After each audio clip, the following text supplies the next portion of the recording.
কুরবানি ঈদ শেষ, তো কুরবানি ঈদের পরে হচ্ছে আমরা মাছের খামারে মাছ ধরা শুরু করলাম। তো মাছ ধরার শুরুতেই প্রথমে যেটা করতে হয়, জাল টানতে হয়। জাল টেনে যখন মাছগুলো আসে তখন এগুলোকে বাছাই করতে হয়। মানে বাছাই মানে হচ্ছে সব মাছ তো আমরা আসলে বিক্রি করব না, যেগুলো একটু ছোটো মাছ এগুলো আমরা ছেড়ে দিব। দেখেন এখানে বাছাই করতেছে, বড় মাছগুলোকে রাখতেছে, আর ছোটো ছোটো মাছ যেগুলো যেগুলো পরে বড় হবে ওগুলাকে আমরা ছেড়ে দিতেছি আর কি। তো যেই মাছগুলো বাছাই উঠবে সেগুলোকে আমরা বিক্রি করব আর কি। তো ঈদের পরে আমাদের আসলে এখন জালে আসলে বড় বড় কাতলা উঠতেছে। তো কাতলা বিক্রি করলাম আমরা। কাতলার কেজি প্রায় ৩০০ টাকার উপরে, ৩৫০ বা ৩৬০ টাকা করে। পরে আসলে দামটাও একটু বেশ ভালো পাওয়া গেছে। তো যেই ব্যাপারই বেশি দাম বলে সেই আসলে মাছগুলো নেয়।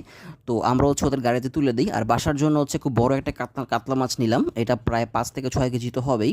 আর কাতলা মাছ নেওয়ার পরে হচ্ছে একটা পাঙ্গাস মাছও নিলাম। পাঙ্গাস মাছটাও প্রায় সেমই হবে, ৫ থেকে ৭ কেজি বা এরকম তো হবেই।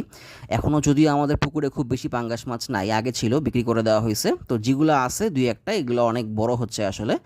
তো ঈদের পরে আসলে এই সময় মাছের দামটা একটু বেশি থাকে বলেই আমরা আসলে এখন মাছ ধরলাম।